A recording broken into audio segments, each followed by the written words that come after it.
Hello to all viewers. Barbarian quest chapter 5 అయితే మీ అందరికీ స్వాగతం సుస్వాగతం. చాప్టర్ 4లో ఏమైందంటే మనమైతే మర్చెంట్ స్లేవ్ దగ్గరికి వచ్చాడు కదా, ఇంకా అక్కడ నుంచి అయితే మన చాప్టర్ అయితే మొదలవుతుంది. స్టోరీ స్టార్ట్ చేస్తే మనమైతే ఒక కొత్త మెంబర్ని చేస్తాం. వాడైతే మన యూరిచ్ దగ్గరికి వచ్చి అడుగుతాడు అనమాట, నువ్వేనా కొత్త స్లేవి గ్రూప్లో జాయిన్ అయిందని.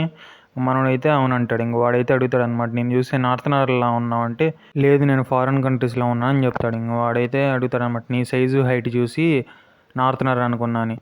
మనోడు అడుగుతాడు, నార్త్నర్లు అందరూ స్లేవ్లేనా అంటే, కాదు అందరూ కాదు, కాకపోతే కొంతమంది.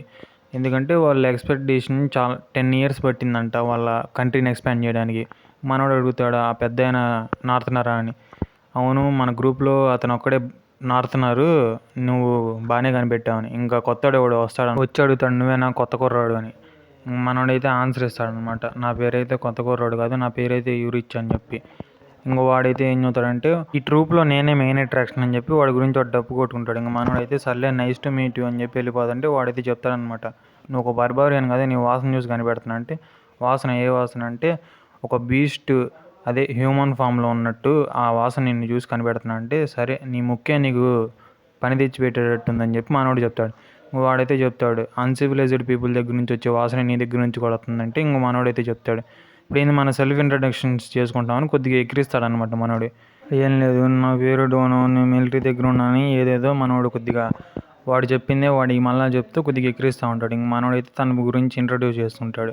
ఇంక వీడి దగ్గరికి వచ్చాను అంటాడనమాట, నువ్వు మాట్లాడిన మాటలకి ఇప్పుడు నీకు నేలకేం కట్ అవ్వదు, అలాగే నువ్వు ఉన్న సిచ్యువేషన్లో నీ తలకాయం లేచిపోదు అని చెప్పి కొద్దిగా బెదిరిస్తూ ఉంటాడు మనోడు. ఇక్కడితో ఆ మెర్చెంట్ వస్తాడనమాట, స్లీవ్స్ మెర్చెంట్ వస్తే, మీకు ఇచ్చిన డబ్బులకి న్యాయం చేయండి అని చెప్పి, అప్పుడు దాకా మీరిద్దరు కొట్టుకోవడాలు ఉండవు, అవన్నీ ఉండవు అని చెప్పి కొద్దిగా అరుస్తాడు వాళ్ళిద్దరి మీద. అక్కడితో వీడైతే వెళ్ళిపోతాడు అనమాట. నువ్వు లక్కీ ఈ రోజుడికి బతికిపోయావు అని చెప్పి కొద్దిగా చెప్పి వెళ్ళిపోతాడు. మనోడు అంటాడు, తెలుస్తుందిలే ఎవరో లక్కీ, రేపు చూసుకుందాం అంతా అని చెప్పి మనోడు అంటాడు. అక్కడితో ఎరీనా దగ్గరికి వస్తాం. అక్కడికి వస్తే మనోడైతే మర్చెంట్తో అంటాడు, నాకు నువ్వు 8 lakhs మాత్రమే ప్లే చేస్తున్నావు, అలాగే అది చాలా చీప్గా ఉంది నేను చేసే పనికి అని చెప్పి. వాడైతే అంటాడు, ఇంక నువ్వు చేసే పనికి కుక్కలు కాకులు కూడా చాలా రిచ్ అయిపోతూ ఉంటాయి, నువ్వు అలా అడుగుతున్నావు అని చెప్పి. ఇంక సర్లే మనోడు ఏం చేస్తాడులే అని చెప్పి వాడితో మనోడికి ఇచ్చిన పార్ట్నర్ దగ్గరికి వెళ్తాడు. అదే మన నార్త్నర్ ఉన్నాడు చూడు, తన పేరైతే స్వెన్ అనమాట. అతని దగ్గరికి వెళ్తాడు. ఇంక మాట్లాడతాడు అనమాట, నువ్వే నా పార్ట్నర్ అని చెప్పి. ఇంక మనోడైతే ఇంట్రడ్యూస్ చేసుకొని కాసేపు మాట్లాడతాడు. వాడైతే అంటాడు, నీ దగ్గర ఉన్న బ్లేడ్ అది ఇంపీరియల్ స్టీల్ కదా, నీ దగ్గరికి ఎలా వచ్చిందని. మనోడైతే చూసుకుంటాడు, ఏంది ఇది ఇంపీరియల్ స్టీల్ అంటే ఏందని చెప్పి అడుగుతాడు అనమాట. ఇంకా ముసలోడు అయితే చెప్తాడు, ఇది ఇంపీరియల్ స్టీల్ అంటే ఐరన్ కన్నా చాలా స్ట్రాంగ్ ఉంటుంది, ఇది ఓన్లీ ఎంపైర్ నైట్స్ మాత్రమే వాడతారని. వాడు బుల్లి ఉన్నాడుగా, వాడు వచ్చి ఇటు దొబ్బకి వెళ్ళిపోయాడు అని చెప్తాడు. ఇంక సర్లే అని గొడవంతా వదిలేసి తర్వాత ఎరీనాలోకి ఎంటర్ అవ్వడానికి ఇంక వాళ్ళు అయితే రెడీ అవుతారనమాట. బార్బారియన్స్ అంటే తెలిసిందేగా, ఎరీనాలోకి వెళ్ళి ఫైట్ చేస్తూ ఉంటారు. ఇంకా అక్కడతో ఎరీనా డోర్ అయితే ఓపెన్ అవుతుంది. ఆ ముసలాయన అడుగుతాడు, నువ్వు అసలు ఎక్కడి నుంచి వచ్చావు అని. మనోడు చెప్తాడు, నేను ఎక్కడి నుంచి వచ్చానని చెప్తే నువ్వు కొద్దిగా షాక్ అయిపోయి షేక్ అయిపోతావు అని. ఇంకా సర్లే అని ఎరీనాలోకి ఎంటర్ వెళ్ళేటప్పుడు కొద్దిగా జాగ్రత్తగా ఉండని చెప్పి మన ముసలాడు చెబుతాడు.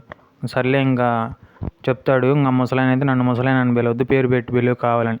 సర్లే నీకు ఏమైనా హెల్ప్ కావాలంటే నన్ను బిల్లు ముసలాయన అని చెప్పి మనోడు అయితే కొద్దిగా ఆట పట్టించి వెళ్తాడు. మనోడికి అపోనెంట్ అయితే వస్తాడనమాట. అపోనెంట్ చూస్తే కొద్దిగా షీల్డ్ ఆర్మర్ వేసుకొని బాగానే ఉంటాడు.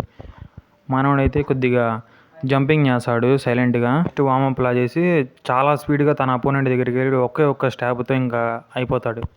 వాళ్ళ అపోనెంట్ అయితే అయిపోతాడు. మనోడైతే గెలుస్తాడనమాట. పిలుస్తాడు, నీకేమైనా హెల్ప్ కావాలి ముసలాయన అని. కానీ స్వెన్ ఏం మాట్లాడకుండా అంతే ఎనిమిని ఆహ్వానిస్తాడనమాట, చేతులు 2 పైకెత్తి.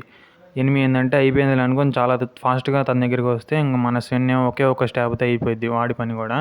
స్వెన్ని గెలుస్తాడు. ఇంక మనోడైతే నువ్వు నాకు హెల్ప్ చేయడానికి ఇంకా చాలా టైం ఉందని చెప్పి వెళ్ళిపోతుంటే మనోడు అంటాడు, నాకు చాలా ఎక్స్పీరియన్స్ ఉంది దీంట్లో అని. అదంతా కుదరదేడా అని చెప్పి, అయినా నువ్వు చూస్తే అడల్ట్లా ఉన్నావు, నీకు ఎందుకు ఇవన్నీ అని చెప్తాడు. అయినా నేను ఇంకా హిల్ ఆఫ్ స్వార్డ్స్కి వెళ్ళడానికి ఇంకా చాలా టైం ఉందని ఆలోచిస్తాడు. ఇంక మనోడు డబుల్ ఎడ్జ్డ్ యాక్స్ కొద్దిగా బరువే కదా, కొద్దిగా ఇల్లాజికల్గా ఉందని. ఇంకా సర్లే ఇంకా మనోళ్ళు క్రౌడ్ అంతా యూరిచ్ అని చెప్పి మనోడిని అయితే చీర్ చేస్తూ ఉంటారు. ఇప్పుడే స్లేవ్ మర్చెంట్ని అయితే చూపిస్తాడనమాట. ఆ స్లేవ్ మర్చెంట్ అంటాడు, వీళ్ళు 1v2 చేసినా కానీ బాగానే పోరాడేవాళ్ళు, కాకపోతే క్రౌడ్ చీరింగ్ బాగా ఉందని. ఇంకప్పుడే మనోడు బార్లో కూర్చుంటే పక్కన ఒకడు వచ్చి అయితే మాట్లాడుతూ ఉంటాడు, స్వెన్ కొద్దిగా ముసలాయన అయినా చాలా పవర్ఫుల్, తను చూస్ చేసుకుని ఉంటే ఇప్పటికీ ఫ్రీ అయిపోయాడు గ్లాడియేటర్స్ నుంచొని. కాకపోతే తనని మన మర్చెంట్ కాపాడాడంట. అదే మనోడు స్వెన్ ఎక్కడో నీళ్ళ నుంచి కొట్టుకొని వస్తే మర్చెంట్ కాపాడాడు, ఇంకా దాని లాయల్టీగా అలా ఉన్నాడు. వీడైతే అడుగుతాడు, నీకు హిల్ ఆఫ్ స్వర్డ్స్ అంటే ఏందో తెలుసా అని. మనోడు తెలియదు అని చెప్తాడు. ఇంక ఎక్స్ప్లెయిన్ చేస్తాడనమాట. ఆర్థనర్స్ ఎప్పుడైతే చనిపోతారో ఆ హిల్ ఆఫ్ స్వర్డ్స్ అనే ప్లేస్ దగ్గరికి అయితే వెళ్తారనమాట. అది చాలా హెవెన్లా ఉంటుంది. అంటే అక్కడ రెస్ట్ తీసుకోవడం అనమాట, తినటం పనుకోవటం. అలాని నార్థనర్స్ అయితే నమ్ముతారనమాట, వాళ్ళు ఒక వారియర్స్ కాబట్టి. అలాగే వాళ్ళు ఏవో భయపడతా ఉంటారు, వాళ్ళు ఒకవేళ యాక్సిడెంట్లో కానీ ఏదైనా డిసీజ్తో చనిపోతారేమో అని చెప్పి. అలా చనిపోతే ఈ హిల్ ఆఫ్ స్వర్డ్స్ అనే దగ్గరికి అయితే రాలేరనమాట.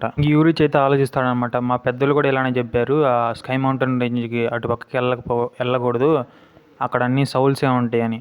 కాకపోతే ఇక్కడ కూడా నివసించే మనుషులు ఉన్నారు, అది కూడా అలాంటిదేనేమో అని చెప్పి మనోడు ఆలోచిస్తాడు.